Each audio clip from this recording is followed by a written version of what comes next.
Kinnick Stadium. It's here. The long-awaited, the much-anticipated Oregon, Iowa.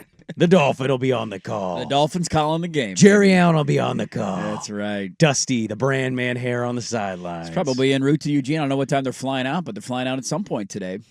Well, so I want to bring something up about this game because we've talked some about this. We interviewed multiple guests. We've gotten their thoughts on it. I want to play a cut from one of our guests, and I know that you're sitting in pucker factor territory today. Sure, every week. I have found a common theme for both the Iowa and Oregon sides of things here. And that seems to be we need to expose these frauds. And it seems to be I am worried about this. And that is the Oregon linebackers, Bob. Yeah. The Iowa side of things is very loud of their linebackers suck. We can do this. And the other side seems to be, both online and in person, oh my God, I don't feel good about our linebacker situation. Now, I know you've been screaming about this. Other people have been screaming about this. And so it seems to be the common thing of it could come down to the ball's wet and it slips out of somebody's hand. It could come down to a punt return. It very well could. It also could come down to, hey, Iowa was able to open enough gaps and Oregon's linebackers were not good at filling those holes and slowing the Iowa run game down. Where of the most concerning things going in from the Oregon side is Oregon's linebacker play? I mean, it's pretty high up there. I don't think they're great at fitting run gaps, and they have struggled at times this year. I don't know how many times in short yardage situations they've been able to come up with a big stop. There's been a couple of moments where they've been in the right hole at the right time, and they've gotten run over. So it's not necessarily a positional strength for them. I think that adds a couple of caveats, and that is it makes it a massive game for Oregon's defensive line to make sure that they're eating up blocks and not allowing Iowa's offensive line to get to the second level.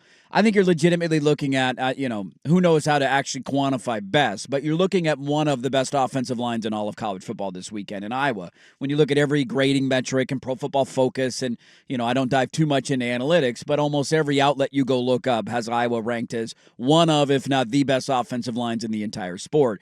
So it really puts a lot of pressure on your defensive line to eat up blocks, not allow guys to get to the second level so your linebackers can come downhill. And then the other thing I'll add to it, and Oregon has used this at times this year, not every game, but it's always opponent determined, and that is that Dylan Thieneman is he's almost a version of a linebacker at safety. He's a very physical player. He likes Jamal Adams type? Yes, he likes playing downhill. He likes fitting the run game. He likes setting the edge. He likes being an extra hat in the box. And so he would be the other guy that I would circle. And so I do think linebacker is the biggest weakness of your defense. But do you have enough help around them where it does not end up being the glaring weakness that loses you the football game? Is there a more concerning area for the game than that for you? The more concerning area, I'm not that concerned about Oregon's defense, to be honest with you. I just am not. It's the offense? It's the offense. Yeah. It's the offensive line? Yeah, it's the offensive line. It's Dante Moore getting into a rhythm. I think they have been an offense at times this year. They've shown you when they can get off to a fast start and kind of start feeling that rhythm and the flow of the game, that they can be incredibly difficult to stop, and Will Stein gets into his bag, and the defense has no clue what's coming.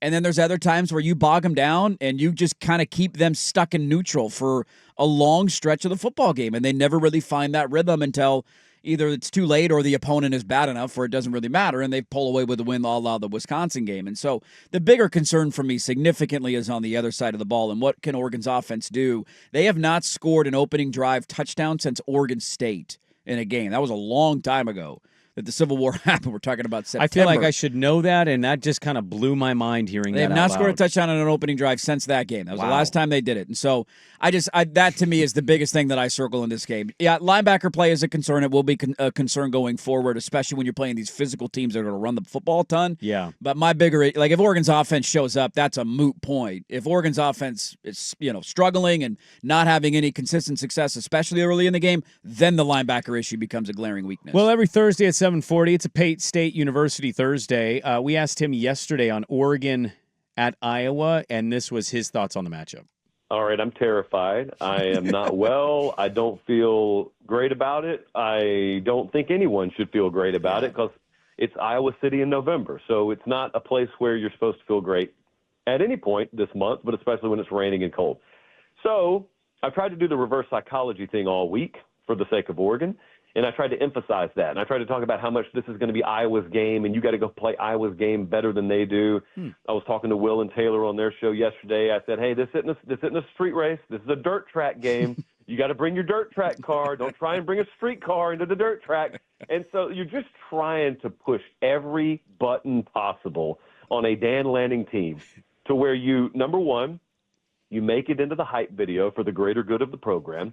And number two, you make them realize that, hey, we lead the country in explosive runs. That's us. Now, the flip side of that coin is Iowa's given up one of those all year. So I leaned Oregon to win it, but I think even a win, it just looks pretty hideous this weekend. It certainly could be the game, Dirt, that you mentioned of like if the offensive line is going to struggle to get a push and the run game's going to be kind of neutered, then yeah, you're probably in for a dogfight, a long day, a potential upset. There's no doubt about that. And look, they could lose at Iowa. None of us are dismissing the idea of it. No. You know what I was thinking about yesterday? I'm more kind of curious how many teams, I want people to think about this a little bit. They didn't need him against Wisconsin. How many programs at the Oregon level don't put their quarterback in, but then in the postgame say he's totally good? And again, they didn't need him. It's Wisconsin. Wisconsin has no offense to speak of. They scored a touchdown in garbage time, and it was a monsoon pissing rain. I found that a little interesting. It was something I thought about yesterday of like, we did talk about it, and then we kind of got into the backup quarterback conversation that for some reason is still a thing for Duck Fan. And I more thought, like yesterday, would Arch not go back in a kind of a low-scoring affair, even if it's just largely to hand the football? How many starting quarterbacks are not put back in if in the postgame the coach is like, no, he was totally fine? Like, and we saw him on the sidelines. He wasn't bleeding anymore. No, he had a jacket on, was just hanging out. Yeah, there's no broken nose. Like, he's going to start this game. As far as we know. I don't think he broke his nose, but yeah, I don't know if they ever clarified that. Yeah, touche. They don't clarify all their injury stuff, but like, for all we know, he's going to start. Everything's totally he's fine. Yeah, he's playing this week. Yeah, so there's no issue. I'm not suggesting even that they're like worried about him, quote unquote. I just thought that was interesting to think about. Of like, he just didn't come back in, and they said he was A-okay, and that's how many programs would choose to do that. Yeah, it's a very unique situation. So I am curious about Dante's weekend going into Kinnick. It's a huge game for him, man. I think of all the guys that you're watching this weekend, he is the most important one to the game. Gronowski is a really good athlete. He's a really fun story. He was an FCS Heisman. He has 4 passing touchdowns on the year and has yet to throw for 200 yards in a game. You should have a massive advantage throwing the football. Now, maybe weather completely wipes that out, and it's so nasty and gross that you can't get any separation, and you can get a little grabby if you're in the Iowa secondary because there's slush on the field, if you will, and you're not going to get whistled, and so it just kind of neuters your entire passing game. That very well could be the reality we're living in tomorrow.